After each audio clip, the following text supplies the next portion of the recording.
palabra a Fernando para que Pois, se señoree de nosotros. Pois nada, hola, boas noites. Ademais é que me ven bastante ben porque colaboro nun programa de radio que gravo mañán e aproveitei xa o tema, non? Entonces xa me chapei o mismo para as dúas cousas. Entonces, Non habrás dejado huecos porque igual te llevas alguna idea. bueno, é verdad, todo pode ser. Bueno, como sabedes, hoxe temos con nos a Senén Barros. Senén Barros seguramente é moi conocido por todos vós. É moi conocido seguramente polo seu papel de rector da Universidade de Santiago durante 8 anos, pero os que traballamos nesta profesión e no ámbito do I+D+I, nesta profesión das novas tecnoloxías, é un referente, non? Entonces estar hoxe aquí, de verdad, ademais do seu papel máis como rector e tal, é un placer, non? É un orgullo. El, ademais, ahora mismo é director do CITIUS, que o CITIUS, non sei se, supoño que o conoceredes, é un centro singular de investigación en novas tecnoloxías da Universidade de Santiago de Compostela, que é esa parte que fai, empeza o camiño da I+D+I que temos falado algunha vez, neses primeiros pasos que parte un pouco do ámbito máis científico, non? Parte de aí e moitas veces búscase a onde chegar no ámbito da sociedade ou da empresa. Ademais foi Premio Nacional de Informática no ano 2020 e ten un papel bastante importante e interesante como fundador e promotor de dúas spin-offs que ademais dentro delas teñen un core bastante acusado de inteligencia artificial, que son Systems Technologies e Inversis Analytics. Despois seguramente poda comentar algo en relación a eles, non? Preparando esta charla, como vos decía, e tamén o programa de radio de mañán, este tema que só temos comentado algunha vez, pero esos vínculos, esos vasos comunicantes entre o emprego e a inteligencia artificial, así facendo un pouco de pensamento, eu pensaba que había como dous grupos de cousas, non? Unhas cousas máis extrínsecas que todos vemos como ciudadanos ou como persoas que estamos nesta sociedade, que son unha esperanza en que a inteligencia artificial vai a solucionar un montón de problemas, cousas que temos, e tamén moito medo, non? Casi dependendo do momento ou das persoas, temos unha destas dúas cousas, non? Ou somos casi bipolares, parece que ou vai solucionar os problemas do mundo ou que nos vai a fundir a todos, non?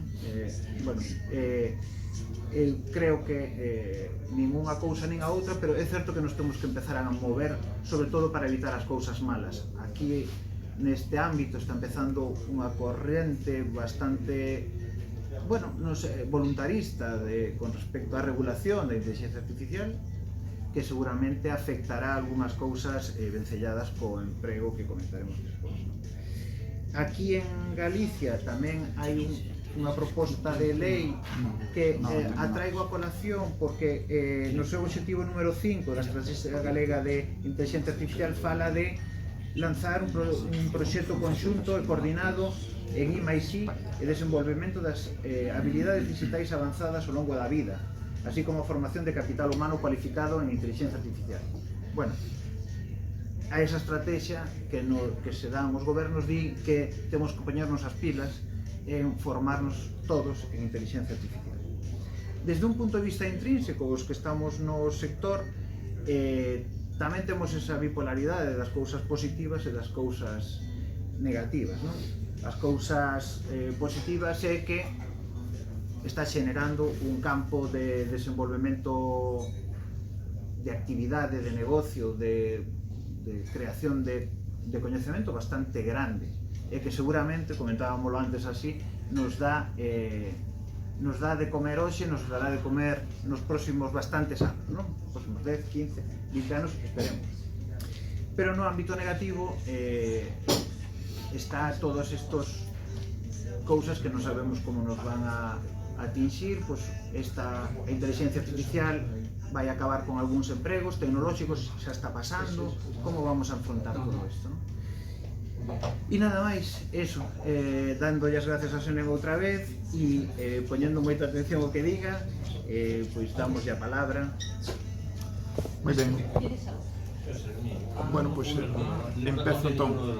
A ver, a dinámica estuve falando con Fernando, pero por recapitular, entendo que eu agora fago unha introducción e despois hai un debate, digamos, ao fío do que espontaneamente calquera persoa quera comentar. Eu, por certo, non me importa se mentras vou falando me interrumpides ou queredes facer algún comentario ou pregunta, se non, pois ao final. E tendo a ser bastante longo cando me poño a falar, sobre todo se estou nun entorno distendido e falo efectivamente do que non só é o meu traballo, sino que é unha paixón para min. Entón, síntete libre, Fernando, de cando ti vexas que é mellor pois cortar, pois me das un toque e vou reducir.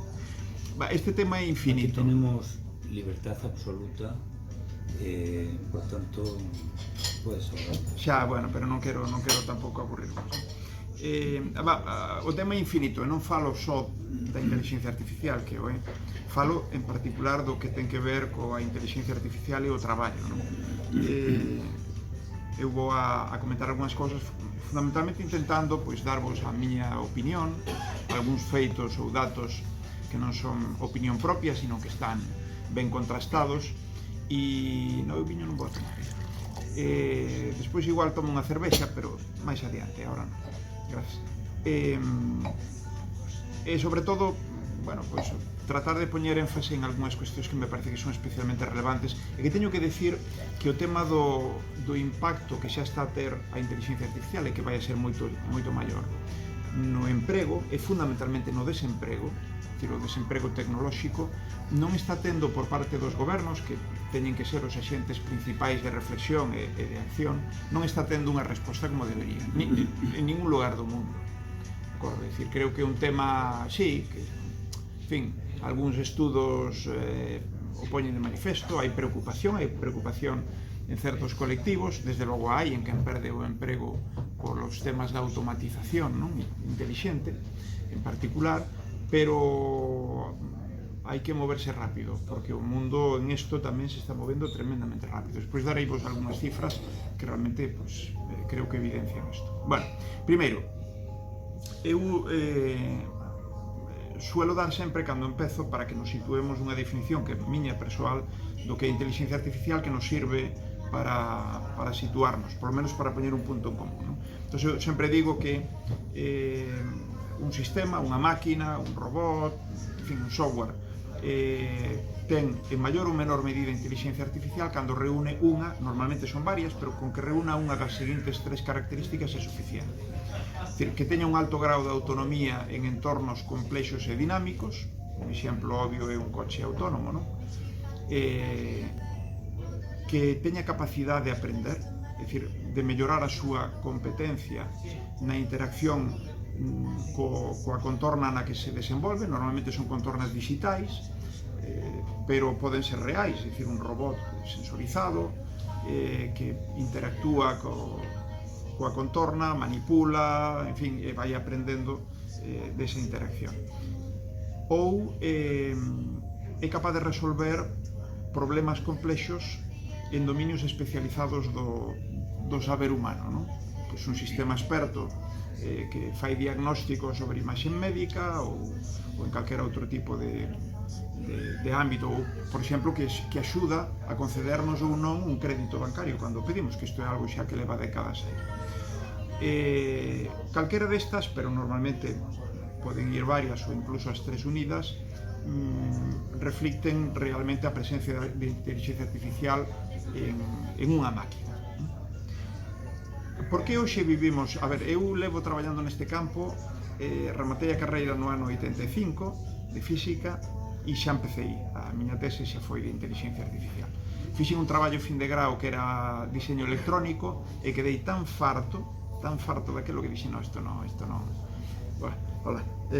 Bueno, entón xa me dediquei a inteligencia artificial a nivel de doutorado e, por tanto, de investigación, e a partir de aí foi a miña vida con algún paréntese, como antes se dixo, que me desviou non sei se para ben ou para mal, pero me desviou temporalmente do que realmente me interesa.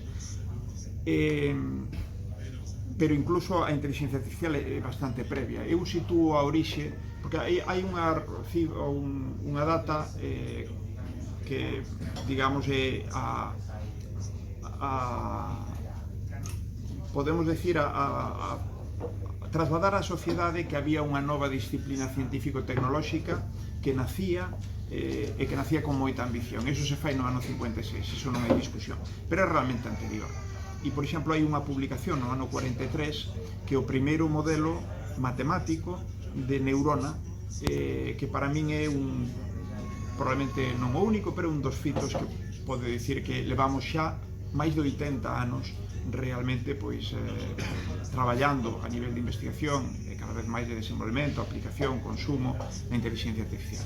Entón, nunha historia que xa é longa, non? 80 anos, por que realmente parece, moita xente de feito cree que isto é un tema de hai poucos anos, que a inteligencia artificial naceu hai unha década como moito, non? Bueno, pois porque hai unha década basicamente donde se produce unha explosión de utilidade, unha explosión de solucións, aplicacións, produtos que as empresas empezan a comercializar, empezan a aplicar, nos rodea, está por todas partes. Entón, claro, cando percibimos realmente que isto está cambiando o mundo, non? Isto se produce basicamente a xente di que por tres factores, pero olvídase de un que é tan importante ou máis que os anteriores. Os factores son unha potencia de cálculo cada vez maior, pero que en estes momentos é absolutamente brutal, moitos datos, claro, vivimos nun mundo de datos, cada vez máis sensores, internet, en fin, e máis neste momento, isto daría para falar moito, moitos dos datos novos son producidos xa por máquinas. Moito do texto, da voz, imaxes, vídeos, etc., son sintéticos, producidos por inteligencia artificial. O cal dá para pensar, pero non me quero desviar. Outro elemento son mellores algoritmos, desenvolvementos, digamos, con maior capacidade fundamentalmente de aprender, de aprendizaxe automática, decir, aprender son as matemáticas que aprenden, como as chamo, non? Matemáticas, algoritmos, que sobre datos son capaces de extraer información útil para un problema concreto que abordamos. Pero o cuarto elemento que normalmente se olvida é o investimento, e fundamentalmente investimento privado. Cando as empresas, sobre todo as grandes empresas, sobre todo as moi grandes empresas no ámbito tecnolóxico, perciben que aquí hai negocio, e isto perciben fundamentalmente desde hai 10 anos, pois empezan a investir cada vez cantidades maiores. Se crean novas empresas, startups, que a súa vez son investidas por este capital privado e moitas veces adquiridas por estas empresas. Pois poño un exemplo. A empresa que desenvolveu ChatGPT recibiu un investimento de 10.000 millóns de dólares de Microsoft pois hai un par de anos, 10.000 millóns. A empresa que desenvolveu o programa que lle gañou ao Go, que é o xogo de mesa máis sofisticado, máis complexo, a Lee Sedol, un dos mellores xogadores da historia, coreano, esa empresa DeepMind, que pertenece a Alphabet, que é a matriz de Google, foi adquirida hai máis de 10 anos por 500 millóns de libras, é británica. No momento en que a comprou o Alphabet, a facturación era 0 euros. Cero. Pero ese non era o tema. O tema era que era a líder a nivel empresarial en aprendizaxe automático a nivel mundial, e o demostrou e o sigue demostrando co tempo. Bueno, vamos agora a ir entrando no tema da automatización do emprego, algo que leva con nós moito tempo, décadas, non? Incluso máis dun 100 de anos, pero que realmente está cambiando enormemente precisamente ao fío das tecnoloxías intelixentes. Fixadevos, todos somos conscientes de que o primeiro que se automatizou a nivel de emprego, de traballo, traballo realizado polas persoas, polos humanos, foron as tarefas manuais e moi sistemáticas. O referente desto son os robots industriais. Vamos a Stellantis e vemos que aquelo está cheo de robots que pintan, soldan, moven pezas, bueno, montan. Eso leva con nós, como digo, moitas décadas, non? A partir de aí se empeza xa a abordar a tarefas que siguen sendo sistemáticas, moi pautadas, moi repetitivas, pero xa son de tipo cognitivo. Os sistemas expertos responden a isto, é dicir, cando eu vou a solicitar un crédito ao banco, pois sempre pedir os mesmos datos, basicamente, facer o perfil do cliente, eso é analizado por un software e ao final pois di non lle des que hai moito risco de que non o devolva, pois non será. A continuación se abordaron tarefas de novo manuais, físicas, digamos, pero xa non pautadas. Estamos falando, por exemplo, dos robots agrícolas, os robots de rescate, non? É dicir, un robot agrícola non é un robot industrial que se move por unha planta, probablemente por carreiros moi marcados, ou incluso que non se move, que é un brazo que está sempre pum, pum, pum, pum, facendo unha e outra vez o mismo, non? O robot agrícola pois ten que moverse por terreos que non están perfectamente equilibrados, ir recollendo a froita entre as ramas e follas da árbore, en fin, ten que enfrontarse, digamos, a un escenario, como digo, non perfectamente preciso, ni moito menos, non? E o seguinte é no que estamos agora, e hai un boom, que son a realización automática, automatización, polo tanto, de tarefas cognitivas non sistemáticas. Eu, hai anos, me costaba atopar exemplos desto, non? Había algúns, pero había que forzar un pouquinho. Dicir, bueno, isto está empezando e tal, pero hoxe, que é o que fai todos os grandes modelos de linguaxe ChatGPT? Pois o que fai é, precisamente, resolve tarefas cognitivas que non son sistemáticas, que incluso teñen grandes elementos de creatividade. Cando nós facemos prompting, cando dialogamos ou interrogamos ou escribimos comandos a un destes modelos, pois ás veces lle pedimos que nos traduzca de tal a cual, ou que nos resuma un texto, ou que nos diga o máis destacado dese texto, ou que nos dé unha resposta a algo que nos interesa, ou que nos faga unha presentación, ou que nos construya unha táboa en Word de uns datos que lle tiramos ali de calquera maneira, ou que nos faga código a partir de especificacións en linguaxe natural e nos construye un código moitas veces fantástico, ou que nos analice un código que non funciona e non sabemos por qué, e nos di onde está o problema, e ademais nos lo explica. Bueno, pois aí estamos. E claro, isto significa que moito traballo humano que hasta o día de hoxe só podíamos facer nós, xa o poden facer as máquinas. Esta é a realidade. De feito, neste momento, a metade do traballo que se fai no mundo xa o fan máquinas. De acordo? Iso non significa que foran personas sustituídas por esas máquinas, senón que hai unha parte que nunca houbo personas que a fixeran, pero están facendo máquinas e que podemos denominar traballo na medida en que son procesos de producción, en fin, lo que es. Perdón, estamos hablando de la industria 4.0, ¿verdad? Ahora, básicamente. A ver, a industria 4.0 lóxicamente está moi relacionada coas tecnoloxías intelixentes, pero a industria 4.0 é unha parte do que estou dicindo, porque precisa, primeiro, é industria, e 4.0 significa que son sistemas completamente conectados e en boa medida que amplías o proceso de automatización do que podría ser un proceso de fabricación, unha industria tradicional, etc. Sistemas que intercambian datos, xestionan esos datos para tomar decisións e efectivamente hai unha componente de inteligencia artificial moi importante para poder falar de industria 4.0, pero non só, e en todo caso é unha parte, de acordo?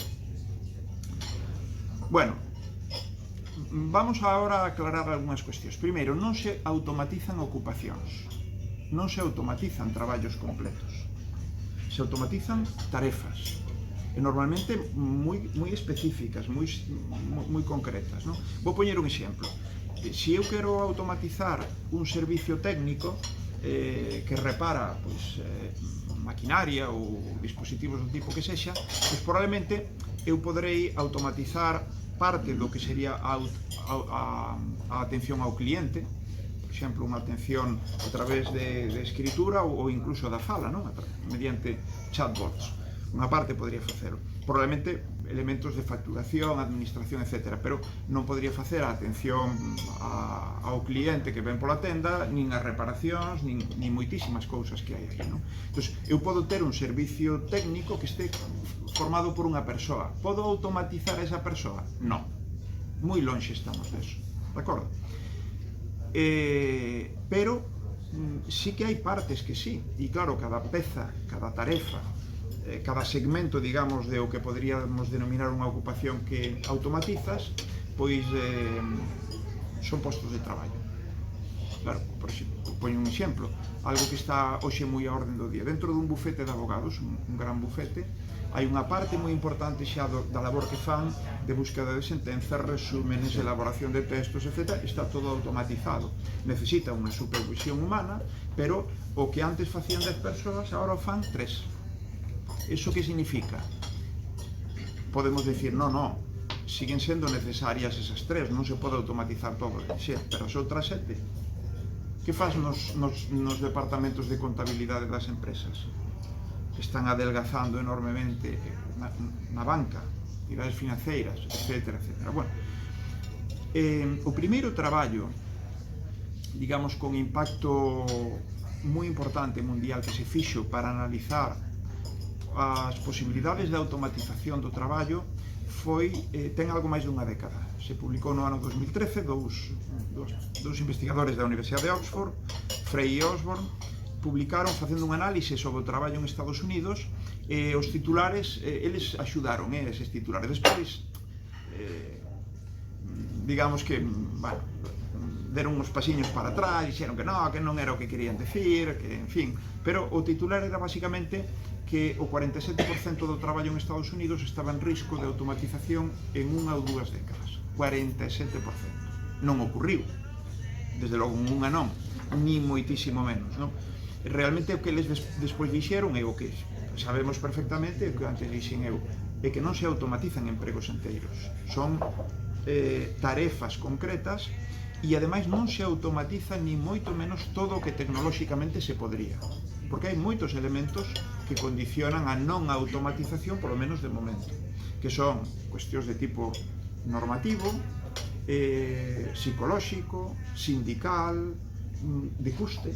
Por exemplo, se un vai a ver a Nissan en Japón, as fábricas, verá que está casi todo robotizado, pero se se move a India, verá que non. Por qué? Se os robots se poden mover dun sitio a outro sin demasiado problema, pagas o coste da aduana e acabose. Bueno, porque na India sigue sendo moi barato a man de obra e, por tanto, sigue compensando, e isto ocurre en moitos casos, non? É dicir, que non, ni moito menos isto vai a ser un proceso explosivo, pero vai a ser continuo e acelerado. Isto é importante. Bueno, por comentar algunha cousa, por exemplo, eles analizaron 800 e pico ocupacións en Estados Unidos. E agora comentaría unha cousa que tamén é moi interesante, que me ven agora a cabeza. Pero bueno, analizaron 800 e pico. E dixeron, bueno, pois moi ben. Por exemplo, que probabilidade hai de automatizar un traballo como os teleoperadores? Pois o 99%. Digamos, analizando, descompoñendo o que fan na súa xornada laboral, pois hai un 99% de cousas, ou de tempo, en que están facendo cousas susceptibles, non a día de hoxe ao mellor, pero en 10-20 anos, perfectamente posible que a tecnoloxía xa permita sustituirlos. Un bombeiro, claro, todos pensamos rapidamente que pouco, 17%. Pero sabedes cal é creo que a que menos, que só tiña, polo menos en ese momento, un 8% de probabilidades de automatización debido ás labores que desempeña. Una profesora de rey. Cura. Bueno, pero hay otro tipo de curas, cuidado, Elon Musk Cura. es el gran sacerdote. Cura. No, aparte que eu digo unha cosa, isto era antes, pero ahora ti podes pedirlle un sermón a ChatGPT perfectamente. E ademais eu podes pedir tuneado a como ti che guste, non o que che solte ali en fin, o cura de turno. Non. Pides o que ti queres. E dices, a mí gustaríame que me falaras deste tema, deste outro, e que además, en fin, puxeras así un tono que incluso pode decir, claro, énfasis en tal aspecto, e además que me digas que me poñas como modelo dentro da parroquia. Son sen embarro, e eu non vou a misa, non? Pero dá igual. E quero que me poñas, en fin, que fagas un sermón que se centre en min, na miña historia, en fin, como modelo para os demais, particularmente para a miña muller, se pode ser. Bueno, pois, hecho fai. A nivel diagnóstico la valoraron? A ver, tamén podes pedirlle a ChatGPT que che faga, por exemplo, ti daslle un conxunto de síntomas, sinto isto, teño estes problemas, teño non sei canto, tal, estou tomando non sei que, e efectivamente o que pasa é que aí está intencionadamente limitado. É dicir, cada vez que ti pides algún tipo de consello ou de resposta que ten que ver con temas que son moi sensibles, e este o é, xa che pon unha advertencia moi clara. Ás veces directamente non cho dá, e tens que darlle voltas a través do prompting. En la valoración que hicieron aí porcentual de distintas... Aquí non teño da medicina, pero da medicina é baixo, dependendo de que especialidade. Por exemplo, en radioloxía é moi alto. Un dos referentes da inteligencia artificial, Geoffrey Hinton, que foi premio Turing no 2018, que é o equivalente ao premio Nobel das Ciencias da Computación, el dixo no 2016 que en ese momento xa tiñan que deixar de estudiar a xente para ser radiólogos ou radiólogas, porque en 5 anos, dixo, non van a ser necesarios. Non é certo. Se está empezando a trabajar con avatares en el metaverso para instruir a cirujanos de diferentes partes del planeta. Sí, bueno, eu o metaverso de momento a utilidade que lle vexo é máis ben esa, é dicir, unha utilidade, sí, que pode ser un elemento de educación, digamos, simulando entornos reais de carácter educativo tremendamente útil. O resto, eu de momento creo que é un bluff máis que nada. Iso foi estas modas como, en fin, como foi o das.com no ano 2000 e como... Bueno, sí, perdón. Como tantas. Podemos ya entrar, ¿no? Pues sí, e además así puedo comer algo, seguramente. Claro, o sea... Por aí... O sea que me faz un favor. Me dices las .com, por favor. O sea, cuando explotaron las .com, me metí yo de lleno a la web a construir. Y era un chalao. Ya era un chalao en el año 95 que le decía a la gente que venía una cosa que se llamaba internet. Decían que mirara a ver qué plantas fumaba. ¿No? Pero cuando explotó la .com, que empezó con Terra, ahí entré a saco, full time, al mundo de internet, ¿no? Y era un hiperloco. Mira lo que se ha convertido en la red. Pero non ten nada que ver. Hombre, que la red, o bluff foi toda aquela, digamos, aposta moitas veces intencionada, porque hai moita xente que cada vez que hai unha destas novas tecnoloxías ou hai algún elemento prometedor, non pensemos que todo o mundo que empeza a engordar esa moda son ingenuos ou emprendedores, non, moita xente é especulativa completamente. Están vendendo minas. Completamente, é dicir, que hai unha especulación moi clara. Sí, eso absoluta y unos intereses. Terra. ¿Sabes? O sea, Terra nació de unos chavales en Brasil. Pero por la propia telefónica, en su momento, y bla, bla, bla. Sí, disculpa. No, que está ben apuntado, pero... A ver, Terra cando sacou Telefónica a bolsa, sacou o 5% da compañía. Era claramente especulativo tras de Telefónica. Pero Terra foi unha das empresas, Sí, o que pasa é que a temos moi presente porque era Porque aquí. afectou aquí. Claro. Pero isto ocurriu no mundo. Sí. Hace 10 años ahora, el ¿Esto qué? director de Guaira, Es una fillora con... Esto es una fillora que tiene... Sí, sí, sigue. hace 10 años el director de Guaira, no me acuerdo el nombre, el argentino, en el GAIAS, que yo estaba en el Open Future, el primero que se hizo, el piloto, yo presentaba un proyecto que era crear la mayor comunidad de viajeros virtuales en 360 grados del mundo, en el que en el momento que estaba ahí en el GAIAS tenía 3 euros en el bolsillo, porque después de 15 años, de lunes a domingo, 10, 12, 14, 16 horas, me había dejado la vida. Bien, y Galicia era un referente, yo de hecho solo presenté en Google, a Google con teléfono y ordenador en el año 2005, quedaron en volver a llamarme, no llamaron y van en medio después nació Street View. ¿Vale? O sea, curiosamente, el Street View, alguien en un garaje de Galicia, les Igual que enseñó. Google, no, hai exemplos fantásticos. Me podes traer unha cervexa, por favor? Ahora, el director de Guaira me dijo literalmente, Diego. esto que Son. Necesitas un 1906.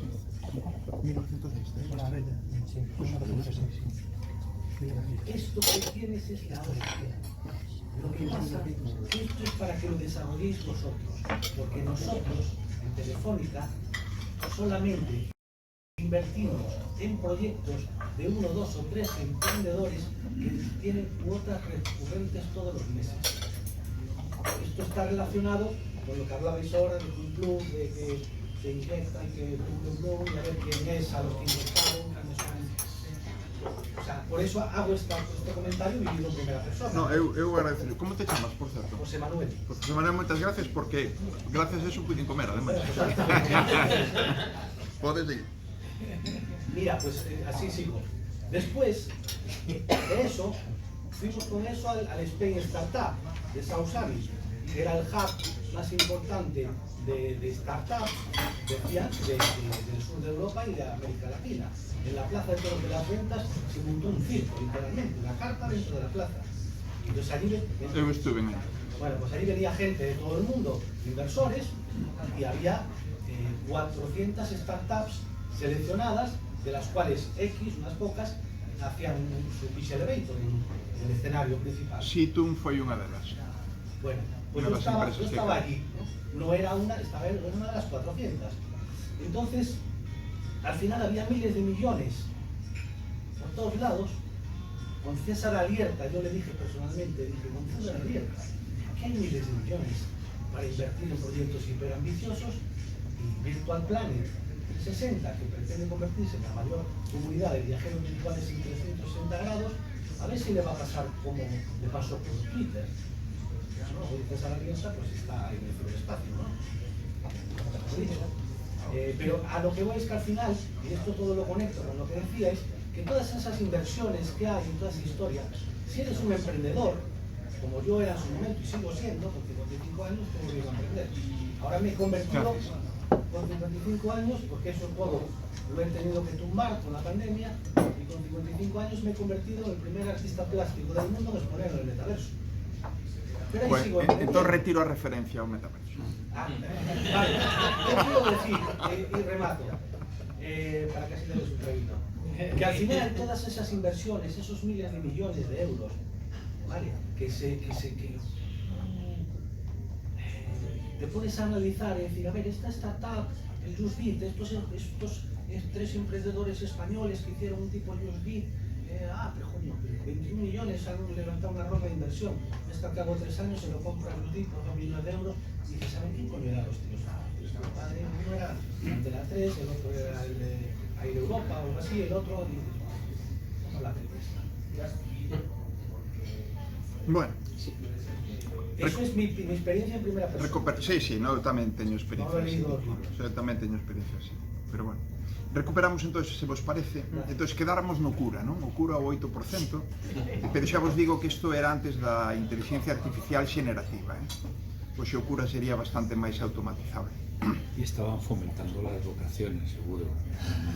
Sí, probablemente.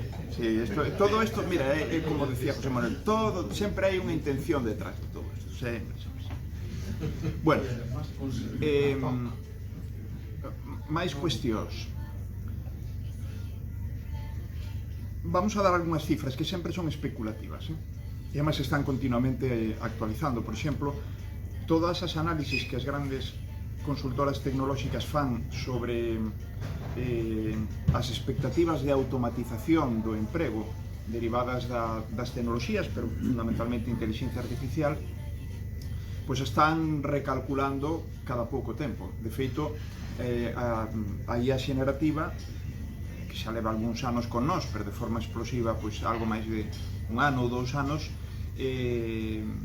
cambia radicalmente as cifras estimadas hasta ese momento, non? Pero para que vos dedes algunha idea, vou centrarme só en unha, pois senón me enrollo moito. O Foro Económico Mundial fai informes cada 2 anos, basicamente, ás veces algún intermedio, sobre o que chaman o informe sobre o futuro do emprego. E entón aí analizan non só a automatización, sino que analizan pois, o emprego, como lle vai a ir, en que sectores vai a crecer, onde non. Bueno, son informes moi sólidos, e últimamente incluye tamén o tema da automatización, porque é un tema cada vez máis importante, non? Bueno, cando fixe un informe, me parece que no ano 20, que despois, ao fío da pandemia, recalculou certos datos e o situou basicamente dicindo que no horizonte de 3, 4, 5 anos no mundo se poderían crear máis de 100 millóns de empregos e se destruirían por automatización pois como 80 e pico, 83 millóns me parece. Bueno, en todo caso o balance era positivo. Despois recalculou estas cifras porque a pandemia, que lle pegou un acelerón a todo o uso das tecnoloxías, teletraballo, etc., pois fixo que ele dixera, bueno, en este momento será unha doble situación, que chamou unha doble situación disruptiva. Por unha parte, a automatización inteligente, por outra parte, a COVID, que está metendo unha presión moi grande no uso das tecnoloxías, na penetración das tecnoloxías da información en todos os sectores, educación, traballo, etc.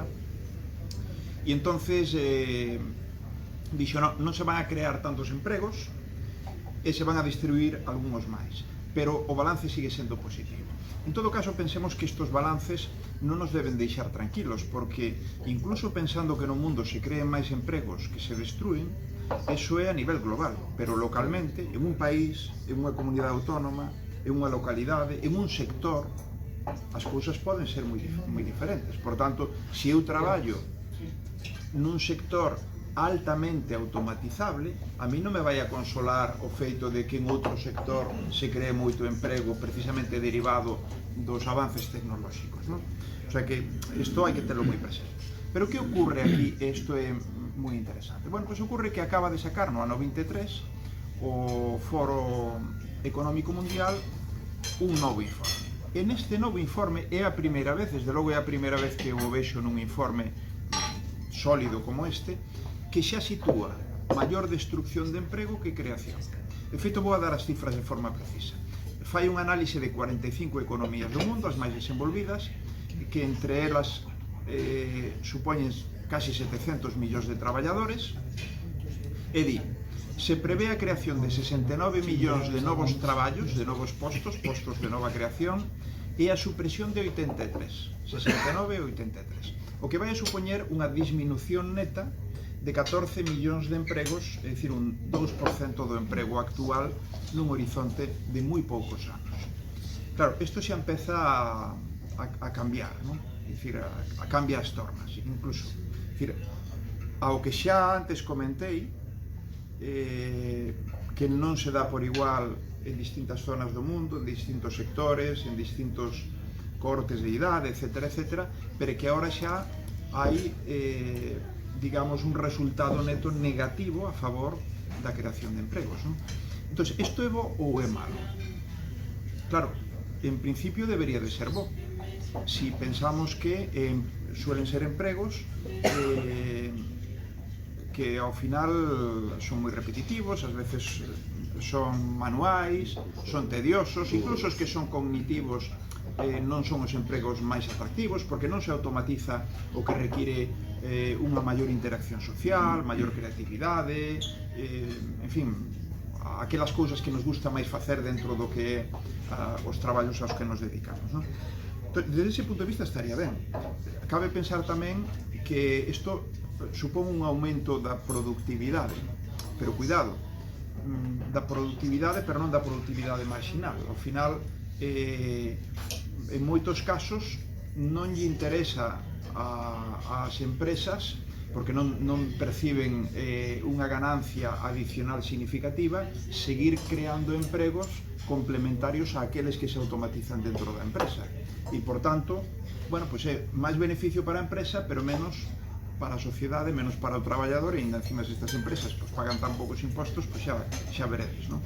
Que é outra das cousas das que se fala, é dicir, se ao final isto sigue así, temos claramente que plantearnos que sí, pero ademais unha mellor distribución da riqueza, e a forma de distribuir mellor a riqueza tamén, aparte de que se corresponda con salarios mellores, supón impostos, e supón unha distribución desos impostos en mellores servicios públicos, en fin, en rendas universais, en todo ese colchón social que non se está creando e que é absolutamente indispensable para afrontar este tema, absolutamente indispensable, porque vamos a ter moi pronto, xa está empezando a velo, pero cada vez máis rápido, vamos a ter,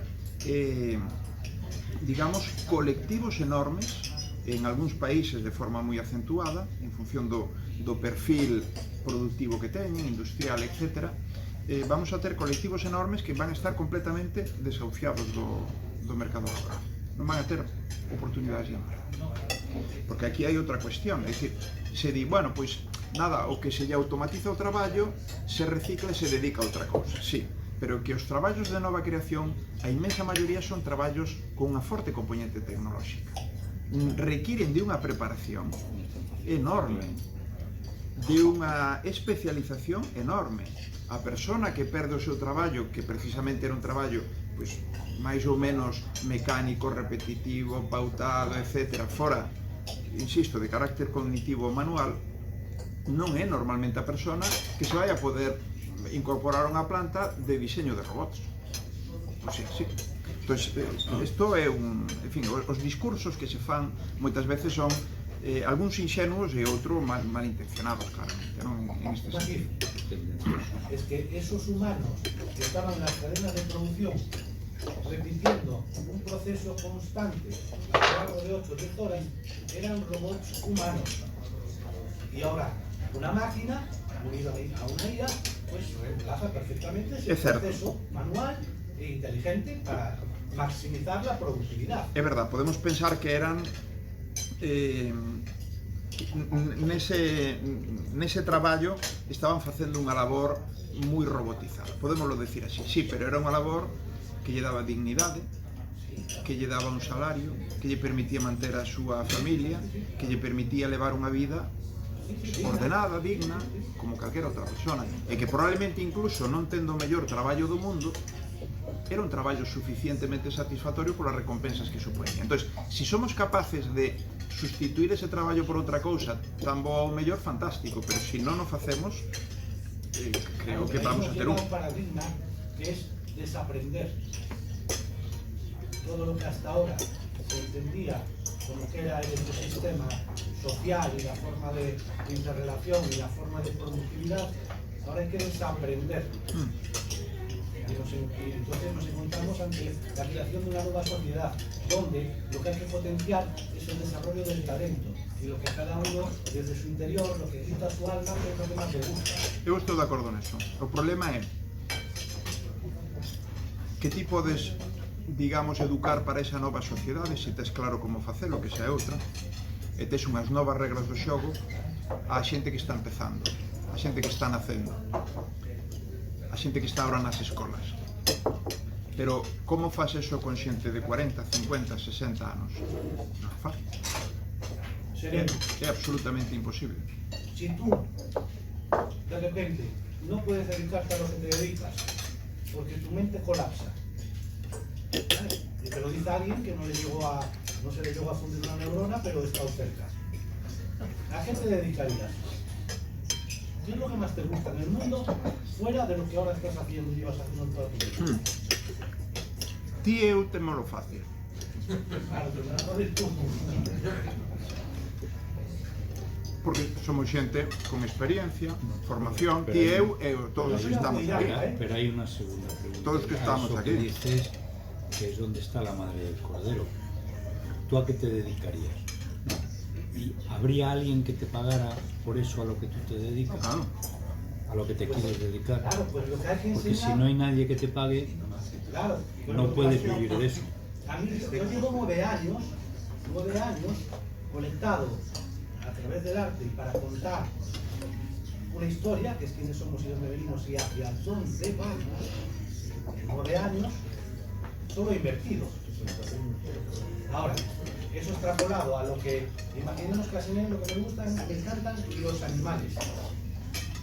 Bueno, pues entonces alguien tendría que haber una institución que se encargara de formar a cada uno como si fuera una micro startup para poder sacar el potencial y desarrollar la labor, que es lo que más le gusta, y ofrecer eso a la sociedad para poder tener un retorno económico y tener una vida digna. Sí. Es un desaprender. Pero o problema é que a mí ninguén me vai a pagar por ter un par de cans na casa. No, pero mejor no Me puedes criar. poden pagar por saber curalos, Bueno. pero eso se chama veterinario. Bien. E ese veterinario requiere 5 anos de estudios. Vale, puede ser muy listo. Sí, no. A ver, a teoría está ben, pero... Que te pegaría bien, te da bien escogiendo esto, No, eu sí, listo, considérome, pero eso non é o problema. O problema é que hai que vivir. Non temos de feito, nin siquiera temos unha sociedade preparada. Imaginémonos que de pronto somos capaces de distribuir a riqueza que temos, que daría, distribuída, daría para que todos vivamos con dignidade. Pues imaginemos que fóramos capaces de facelo. Ainda así, non sabríamos vivir sin traballo. Non sabríamos. Hai xente que sí, hai xente que naceu así e nunca traballou na vida, saben vivir perfectamente sin pegar pao.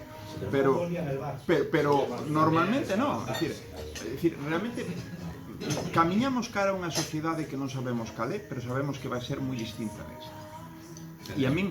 Precisamente, perdón, al hilo que estás diciendo, a mí me preocupa muchísimo dos cosas de la inteligencia artificial. Una es, ¿qué va a pasar con la desigualdad social? Está, claro. Como los que, como dijiste muy bien, nada es ingenuo. Y cuando hay una tecnología tan potente como esta, tiene magníficas utilizaciones y muy perversas, ¿no? La energía nuclear, por ejemplo, ¿qué va a ocurrir con las desigualdades en el mundo? Que mi opinión es que se van a acrecentar. Y la segunda derivada, ¿qué va a pasar con las democracias? Bueno, claro, pues son as 3 Ds. Mira, estamos en perfecta sintonía.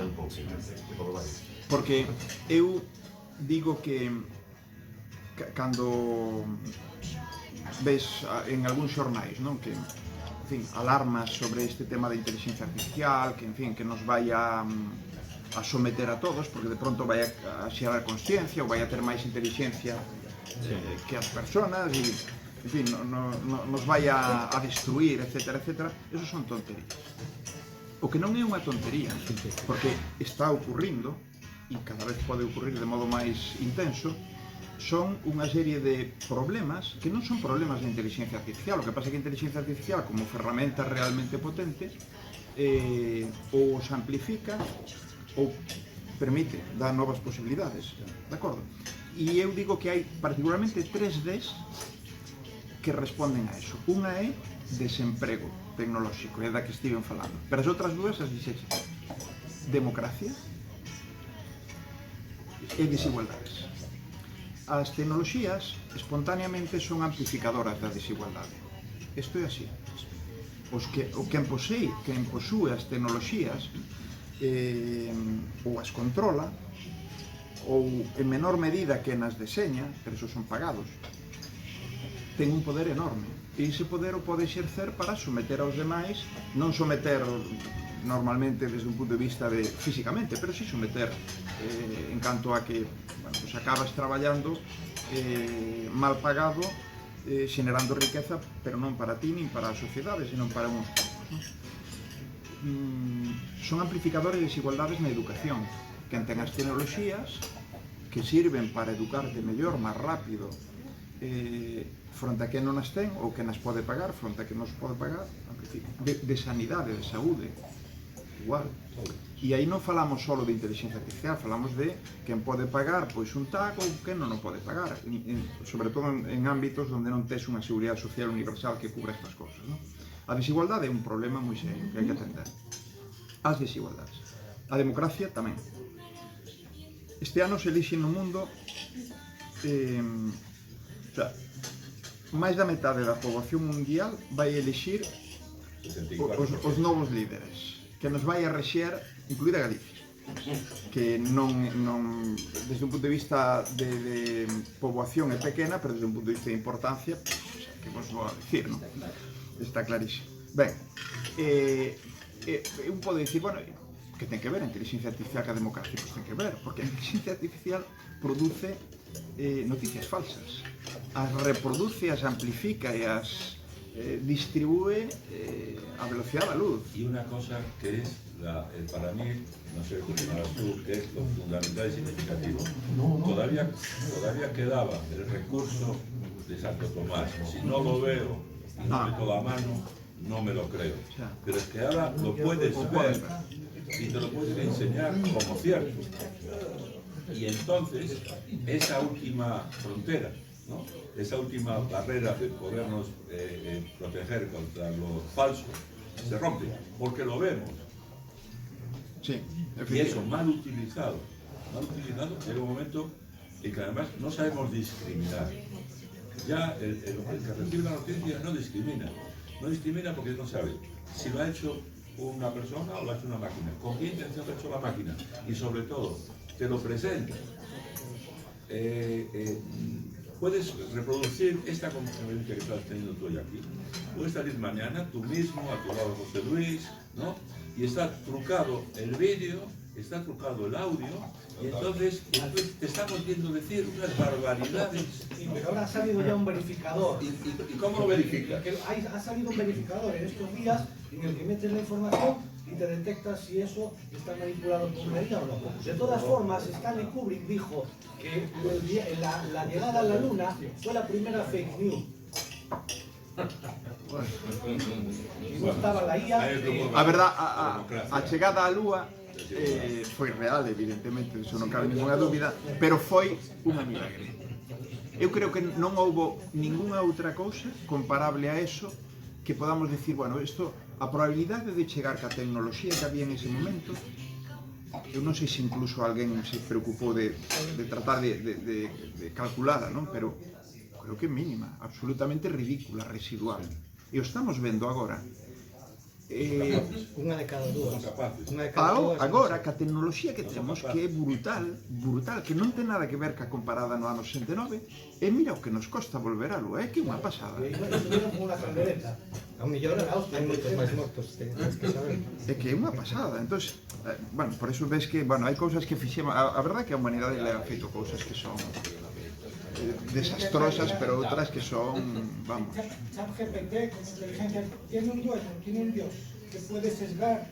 No, ChatGPT, claro que ten un... ideológicamente, si quiere, puede manipular todos sus resultados, todas las consultas de corte ideológico. Sí, podría, pero non está feito. Sí, pero efectivamente. Pero se pode, no, quero dicir, ti podes adestrar un destes modelos para que realmente no proceso despois de interlocución sexa claramente sesgado. Claro. O podes facer. Unha sola persona lo pode hacer, ou está alimentado por millones de usuarios. No, unha soa persona non ten a capacidade de facer un destos modelos. De feito, a ver, si hai un dono, ChatGPT é de OpenAI. E OpenAI é unha empresa de Microsoft, basicamente. Por tanto, en este momento quen lidera o tema dos grandes modelos de linguaxe desde un punto de vista do estado do arte é Microsoft. Pero aí está Google, aí está Amazon, aí están todos, claro, porque saben que isto é unha tecnoloxía irrenunciable. Os únicos que non están en xeral e deberían son os países. Que este outro... Ellos pueden estar ya sesgando ahora mismo, se consultas sí, bueno, ya sesgadas. Sí, pero se hai digamos, nesgos intencionados e sistemáticos, eso detectamos os usuarios. Quero dicir que eso é detectable. O problema das noticias falsas é que ti aí, por exemplo, cando estás nunha red social, que é o que ocorre? Que os propios algoritmos que existiran na rede social te meten nunha burbulla, te meten nun espazo moi achicado, moi pequeno, que é aquel que de algún modo potencialmente responde ao teu perfil.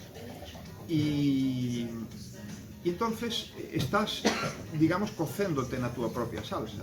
É dicir, se ti, por exemplo, eres dun certo perfil político e ademais eres unha persona moi agresiva de comportamento moi vehemente, o que vas a querer ver é pois todos esos tweets que responden a eso. É dicir, que se eres de esquerdas, cada vez que saia algo de dereitas, a xente que o pon a caldo e ti, aínda que non escribas, ti estás super contento aí.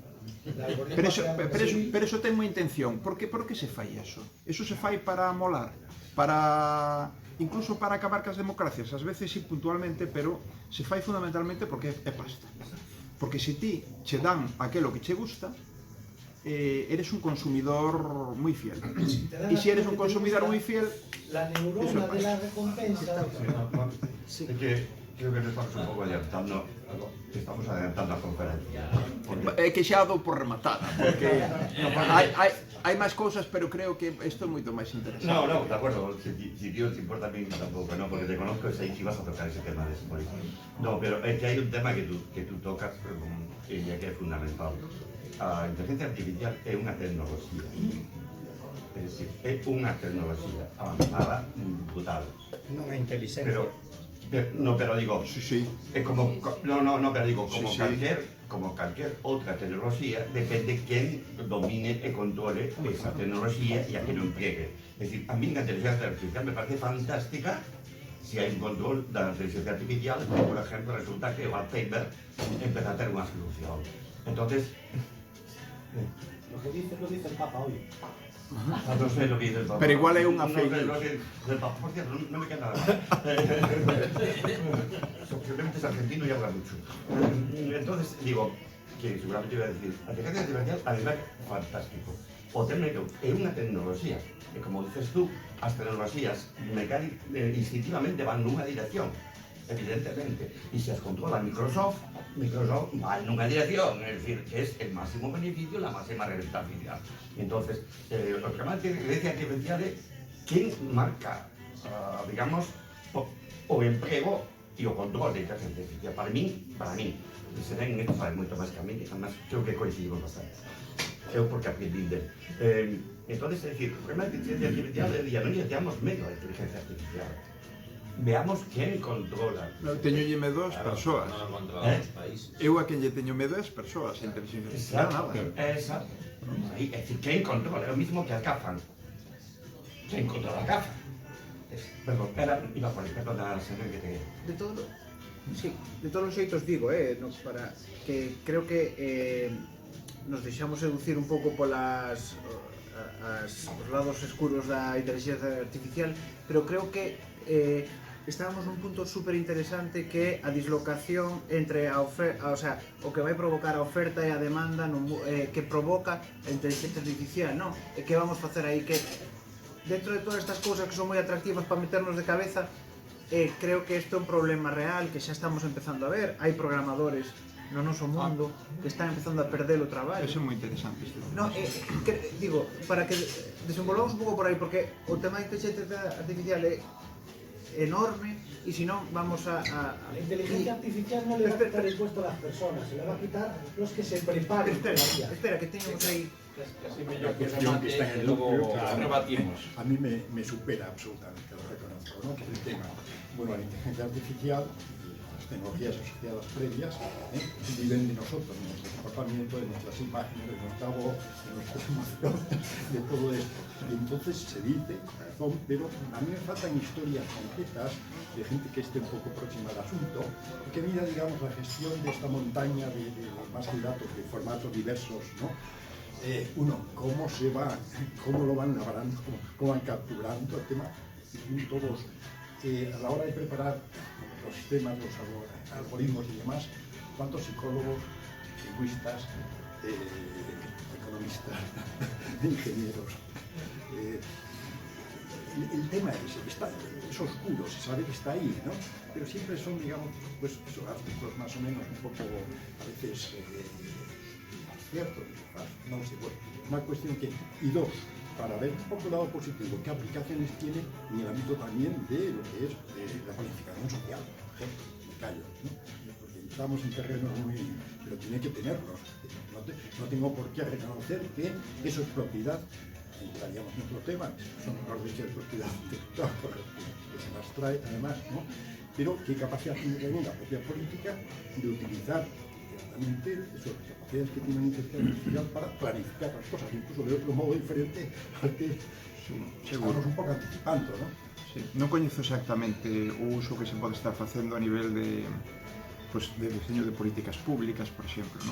Pero que o ten seguro, porque non hai ningún campo, absolutamente, que se escape, digamos, das posibilidades de uso positivo da inteligencia artificial. Despois vou a ir ao que comentou Fernando, que me parece moi interesante, efectivamente, porque isto non é un tema solo de novos empregos e destrucción de empregos, sino que é un tema tamén de que en moitos casos o que dábamos por seguro como algo que che ia a garantizar a vida durante, digamos, 30, 40 anos de vida profesional, hoxe todo eso se está tambaleando. Vos vou a dar un par de exemplos en este sentido, ¿no? Non sei se entendín ben o tema dos... Te referías a de onde se sacan os datos para entrenar estes modelos? Sabemos que es de nuestro propio comportamiento. Bueno, de todo, depende. Sí, depende. O sea, se ti queres facer un gran modelo de linguaxe, por exemplo, de texto, como os que están detrás de ChatGPT, aí son textos. É o que se chama corpus de textos, que normalmente son fontes diversas, algunhas de alta calidade, como poden ser libros, todos os libros, digamos, que podan estar na rede en formato digital e aos que poda ter accedido o OpenAI, cando entre que isto mete, despois comentarei outros problemas, non? E outros de moi mala calidade, como poden ser moitos contidos que hai en internet, en redes sociais, etc., que usan lenguaxes sexistas, absolutamente vulgarizados ou incluso que teñen, digamos, contido que é completamente falso, de acordo? Todo eso sirve para alimentar, casi toda internet, por así decirlo, por resumilo, serviu para alimentar estes grandes modelos. E este é un dos problemas, porque en ese se están violando moitos aspectos de propiedade intelectual e de propiedade de comercialización ou industrial, pero si de feito estas empresas foran ata este momento tremendamente escrupulosas e só usaran corpus autorizados ou que claramente son de libre disposición, non teríamos ChatGPT. O cal, non sei se é bon ou malo, non estou agora dicindo si hai que, da igual, veña, pa diante e arrasemos con todo, porque así temos unha tecnoloxía absolutamente sorprendente, non? Isto todo se vai regulando, de feito a Unión Europea, co regulamento da inteligencia artificial, o que se chama AI Act, que está moi próximo a ser aprobado, un dos aspectos que vai a requerir é que efectivamente cando se entrenen estes modelos se diga con que corpus, o sea, se declare realmente cales foron os datos utilizados. Claro, para que ti podas saber realmente bueno, pues, se estuveche usando datos, digamos, incluso xa non é só un problema, fixadevos, de que estés autorizado para usar datos, sino que podes estar usando datos absolutamente corrompidos desde o punto de vista de que conteñan nesgos tremendos ou falsedades. Claro, ao final a calidade de un destos modelos sempre vai a ser como máximo a calidade dos datos que o adestras.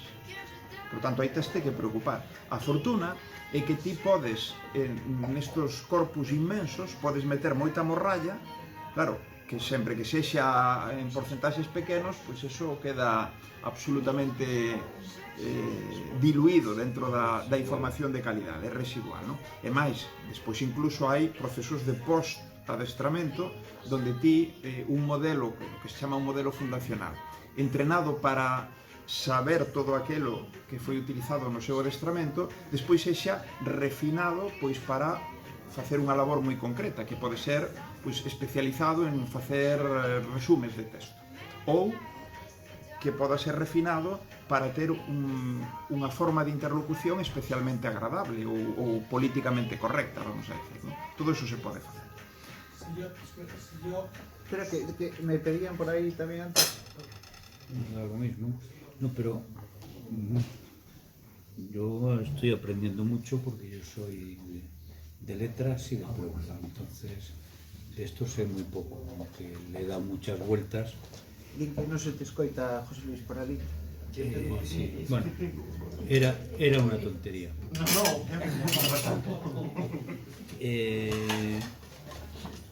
Antes decías una cosa que a mí me ha hecho pensar bastante. Yo quería plantear dos temas fundamentalmente. Uno, que hacías una comparación entre Japón y la India, por ejemplo. Es decir, que con el tema de la robotización, la automatización,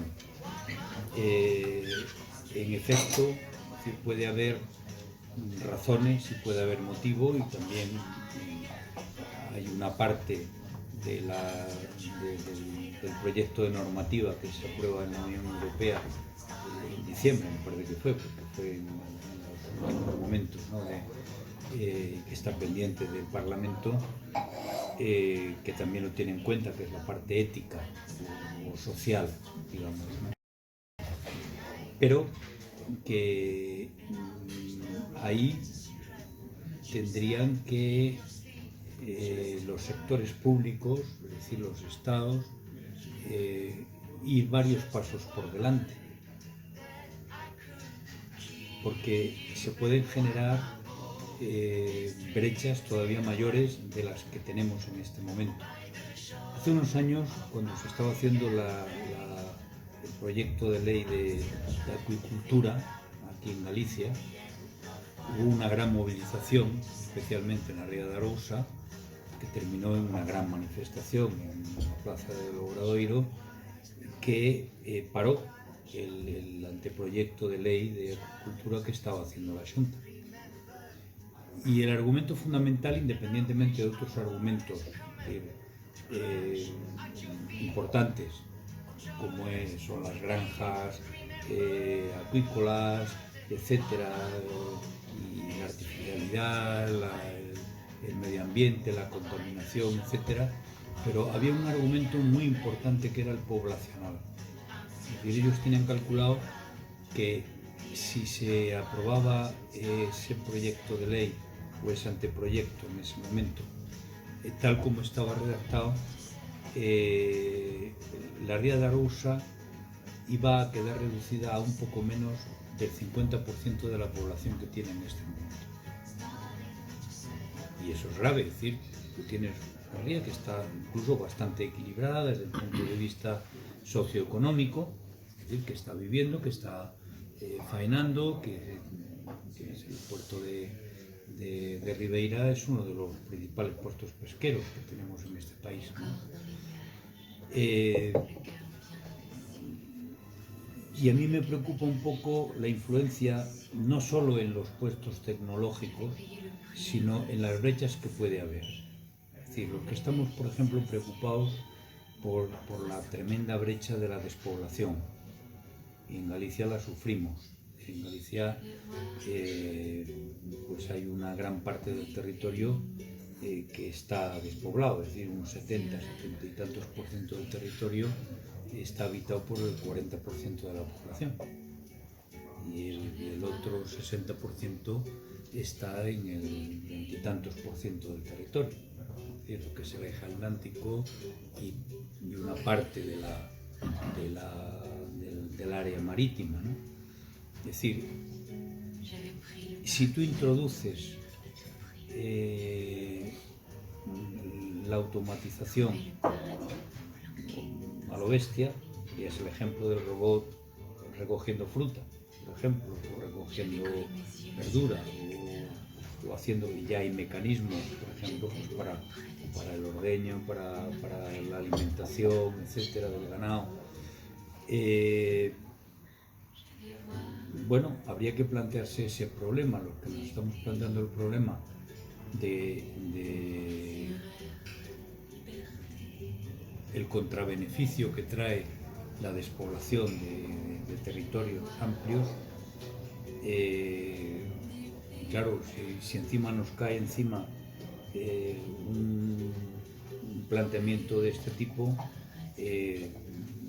pues nos hunde el trabajo. Es decir, porque lo que se está planteando es tratar de traer mano de obra que se quede a trabajar, se quede a vivir, se quede a aprovechar los recursos existentes en esos territorios, etcétera.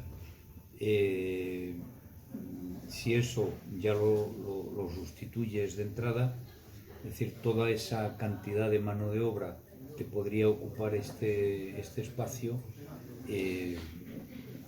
se queda baldía, es decir, se queda pues, con el ingreso mínimo vital que no ni da para vivir ni te convierte en ciudadano, es decir, porque en cierto modo acentúa la marginación, es decir, porque ni pagas impuestos, ni cotizas a la seguridad social, es decir, ni trabaja, porque tampoco te piden una contraprestación.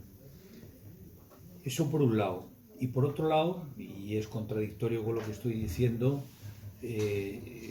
comparabas Japón y Japón y la India, y yo introduciría otro elemento a reflexión, que es el de China.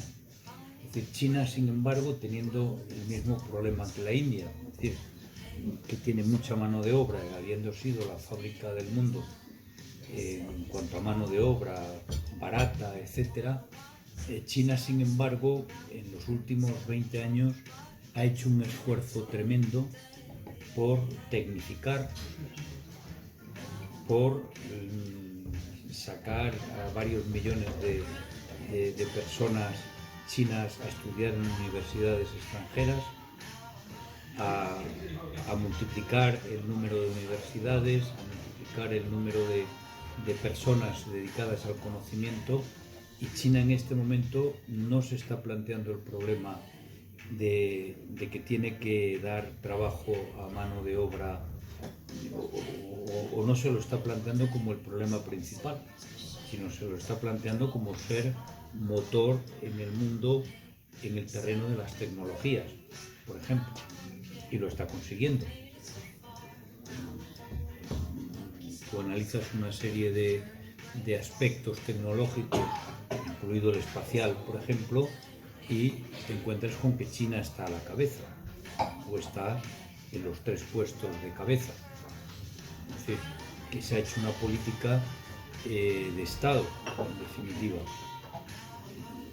Lo cual implica que hay que tener en cuenta, claro, tú lo decías antes, muchos factores, es decir, hay que tener en cuenta el factor ético, el social, hay que tener en cuenta el factor llamémoslo logístico o estratégico, de ir varios pasos por delante, de planificar cómo tienen que ser las cosas, es decir, de no caer en errores. Por ejemplo, en España, por desgracia, incluso cosas bien hechas como el tema de ampliar el número de becas, es algo que desde el primer gobierno socialista se empezó a plantear como un objetivo importante y se sigue planteando como un objetivo importante. Claro, te tienes que plantear las becas, pero te tienes que plantear el trabajo después para esta gente que tiene las becas. Sí, para que no haya, puede haber ingenieros camareros, ¿por qué no? Pero es un camarero muy costoso, ¿no? Es decir, no estoy manteniendo ninguna tesis, estoy lanzando una problemática que es múltiple, que tiene muchas ramificaciones y que depende quizá cómo se aborde cada tema, va a ser la solución o no. pero me preocupa mucho el de las brechas, por ejemplo, poblacionales, que no sé cómo abordarlo. En este momento, algunas personas de aquí pertenecemos a esa asociación, tenemos una asociación que llamamos Acción Cuarto Mundo y que estamos tratando de poner en valor, a la que pertenece la Universidad de Santiago de Compostela, igual que la de Coruña, y que estamos tratando de poner en valor y sacar proyectos y poner en valor los recursos de las áreas despobladas para hacer, pero claro, la puesta en valor normalmente de recursos naturales pasa mayoritariamente por puestos de trabajo de tipo manual o de tipo básico. Es decir, que si viene a ser sustituida, yo hace pocos días hablaba con Fernando pues de unos planteamientos de este tipo que me habían comentado que existían. El cómo acotar, por ejemplo, pues si tú tienes un rebaño de ovejas, cómo acotar el sitio donde van a estar esas ovejas sin tener solamente que llevarlas, y después van a quedarse solas sin tener que poner esos pastores eléctricos que se ponen ni nada. Tú ya has acotado, las ovejas llevan su cacharrito colocado y no se van a salir de la geolocalización que le has señalado. Pues desde esto hasta mil cosas más que se pueden plantear. Cuando hablamos de que hay que digitalizar el campo, en el fondo estamos diciendo que hay que tecnificarlo lo más profundamente posible, y eso pues puede motivar precisamente esa mayor brecha. Y lo que veo es que desde lo público, porque yo no creo que el mercado lo resuelva todo, como se suele decir. Hemos tenido demostraciones muy claras en los últimos 12, 13 años en el mundo, no en este país, sino en el mundo, es decir, con las dos crisis que hemos tenido que sufrir y muy seguidas. Es decir, el mercado no habría montado los ERTEs, por ejemplo, y el mercado machacó y generó la crisis del 2008. Es decir, y no la resolvía.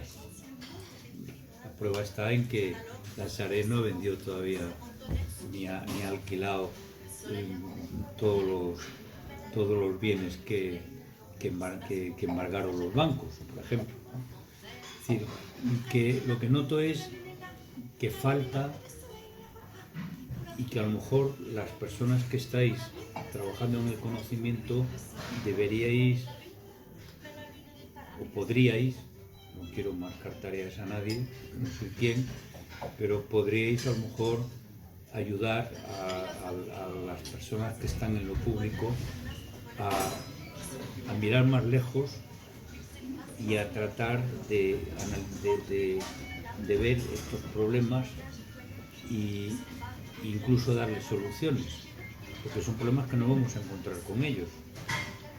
Porque a mí no me consuela, y me callo, socialmente, que al final se genere riqueza suficiente como para que la mitad de la población esté viviendo del ingreso mínimo vital, sin pegar palo al agua.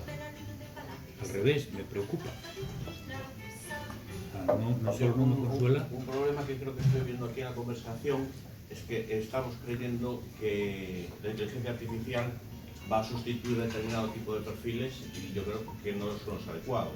Los primeros en ser sustituidos van a ser del ámbito de la ingeniería. El programador Java está mucho más cerca de ser sustituido que el fontanero, pero muchísimo más cerca. El editor sí, pero porque esté lejos el artista problema, gráfico está muchísimo más cerca de ser pero sustituido porque esté el problema, que el camarero. Porque esté el problema 3 o 4 pasos más allá, no deberíamos dejar de mirarlo. Estamos adelantando mucho, pero el campo se podrá ayudar al ganadero, pero el ganadero va a estar allí y va a tener que estar allí con las vacas, más ayudado. Igual no tiene que trabajar pues 14 horas o 15 horas atendiendo el ganado, igual le quitamos unas cuantas tareas, pero sí va a haber trabajos implantados en la naturaleza. Yo creo bueno, que sí. En Galicia, sí que los va a haber. En Galicia el 60% de los ganaderos actuales de las explotaciones ganaderas en menos de 10 años van a desaparecer por jubilación de los titulares, por Pero ejemplo. podría aparecer otro. Pero eso no ha sido la IA. Eso es otro factor. Eso no ha sido la IA. No, son problemas que van entrelazados. Pero yo creo que Senén lo dijo claramente, es decir, se van a eliminar tareas, no perfiles. Sí, pero lo que pasa que es decir, pero la en el mayoría despacho de las tareas abogados de perfiles que no son los que estamos pensando. Estamos pensando en que nos vamos a quedar sin albañiles, sin fontaneros. Sí, efectivamente. no, nos vamos a quedar, pero porque nadie quiere ser albañil. Espera, que había pedido María y Fidel hace un montón de rato. No sé si contesta Senén las reflexiones de José Luis y luego María y Fidel. No, si acaso algo moi puntual, non? A ver, o tema do o Foro Económico Mundial precisamente di que a maior parte dos empregos que se van a crear nos próximos anos son na educación e na agricultura. Claro, na agricultura non en España, non en Italia, non en Alemania, sobre todo en Asia, África, claro, entonces, pero tamén é verdad que se van a crear precisamente porque xa hai unha tecnoloxía que empeza a axudar a explotar, digamos, de un modo máis eficiente, pois recursos que hasta ahora ao mellor pois non se podían explotar así. Entón, isto temos que ter presente. E efectivamente, coincido, perdón, o teu nome é Jorge. Jorge, sí. O que di Jorge é certo, o dixo Fernando tamén. É dicir, probablemente nos sorprenda, hai uns meses, poucos, un premio Nobel de Economía, Pisarides, dixo, buscando polémica probablemente, pero dixo nunha entrevista que aconselláballe a xente nova, a rapazas e rapaces, que non estudiaran materias STEM ou carreiras STEM, é dicir, nin ciencias, nin enxeñerías, nin tecnoloxías, nin matemáticas, e dicir, porque iso se vai a automatizar todo. É moi exagerado. Entre outras cousas, porque a propia automatización que seguirá avanzando está sustentada sobre isto. Pero eu, de feito, escribí un artigo un pouco ao fío desta reflexión, non? E que é o que ocorre? O que ocorre é que nós pensamos que este tipo de formacións teñen un traballo garantizado e de forma indefinida. E non é verdad, porque efectivamente hai moitos elementos automatizables aí. O software, a día de hoxe, construir programas informáticos en moi alta medida xa é automatizable. E eu levo anos dicindo aos meus estudantes, ao principio, eu creo que poñen así cara como de cachondeo, non? Como dicindo, este está pirado. Ahora non. Ahora, cando yo digo todos os anos, fan así. E lles digo, non ides a vivir de programar. Vos non ides a vivir. Tedes que saber, que tedes que ademais ser moi hábiles na programación. Tedes sobre todo que meter nas vosas cabezas, digamos, todos os conceptos asociados ao pensamento computacional, pero non ides a vivir deso, porque xa a día de hoxe, e iso está correndo tanto, a día de hoxe boa parte do que se fai, da construcción de código, revisión de código, etc., que tan ardua, tan farragosa, faise automáticamente e fantásticamente ben. Pero quen di isto di para moitas outras cousas, insisto, o fontaneiro sí que ese non vai a desaparecer. E vai a seguir, como cando un día eu o chamei, e vos conto a anécdota.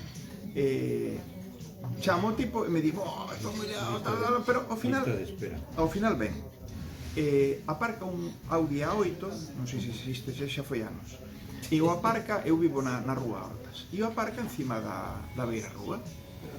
E me di, mira, dixe o coche porque tiña que vir co tema das ferramentas e tal, e non o vou a deixar ali no parque, entón, puxeno aquí. Faime un favor, botame un ollo, porque se ven a policía aquí me cruje. E eu, como un gilipollas, mentras o tipo estuvo os 20 minutos arranxando un tema de sal, eu os 20 minutos ali na porta, mirando tal, que non pasara ningún coche. Bueno, pois ao final me soplou 100 euros. Claro, por eso tiene la noche, ¿no? Claro, e eu pensei, dixen, hostia, cando marchaba, e dixen, joder, como non lle cobrei eu por vixilar o coche? Pois non me di cuenta, porque lle puden haber dito, oye, mira, eu cobro a 200 un minuto. Sí, pero ao mellor se o faz ahora, non sei, fai uns anos. Se o faz ahora, ao mellor, vixíame o coche. Non, non, vixío, que tal? Marcha. É que claro, porque vai para outra reparación que que lle quere dicir? sobra. A un fontaneiro, a un electricista, a un albañil, ti non o vas a automatizar. Na inmensa maioría das cousas que fai durante a súa xornada laboral non son automatizadas. Pero un programador sí. E por eso isto vai a cambiar completamente os perfis digamos, das profesións, daquelo que tiñamos casi como tótems, non? De decir, me decía, aí uns anos me decía un amigo, me dixo, oye, que lles digo que estudien os meus fillos? Eu lles digo que o importante é que sepan programar. E xa estou con eles no colexio, xa hai uns cursos de programación, e están ali e tal. E dixen, pois macho, desto non van a vivir. Está ben, pero si solo é instrumental e non é desde un punto de vista de adquirir un pensamento, como decía antes, computacional, de ampliar a visión, de ser creativos na codificación, desto non viven. ¿Verdad? Bueno, perdón.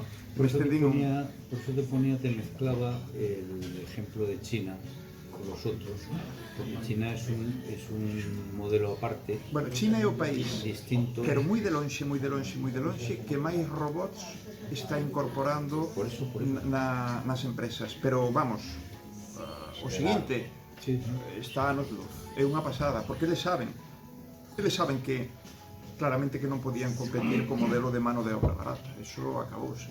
Acabouse como mínimo en China, pode quedar residualmente en outros lugares. Es un problema, que es lo que yo quería señalar, es un problema estratégico de Estado, que es importante que los Estados lo tengan en cuenta y vayan por delante. Totalmente. Que si no van por delante y no lo tienen en cuenta... O que pasa é que é difícil ir por diante cando non sabes o que hai ya. Isto tamén é un problema. A mí moitas veces me preguntan, por exemplo, me din, oye, nesto da inteligencia artificial imos moi por detrás regulando. Como pode ser? E dixen, porque non se regula a ciencia ficción. Non se falla. Ti non lle pos leis a ciencia ficción. Claro que sempre tens que intentar anticiparte. Pero hai un ano e medio, quen sabía que íbamos a ter ChatGPT por aquí funcionando coa revolución que está armando? Ninguén. O sabían, nin siquiera os que traballamos neste campo e investigamos nel, sabíamos que estaba a ese nivel de desenvolverse. Claro que sabíamos, nós tamén traballamos diseñando modelos de linguaxe, pero que estaba a ese nivel de competencia, solo sabíamos que estaban traballando nese modelo os de Google e 3-4 empresas máis, e olvidan, por resto, nada. É dicir, isto é... Hace como un año tuvimos, y termino, tuvimos aquí precisamente un debate sobre el plan estratégico hecho por el Estado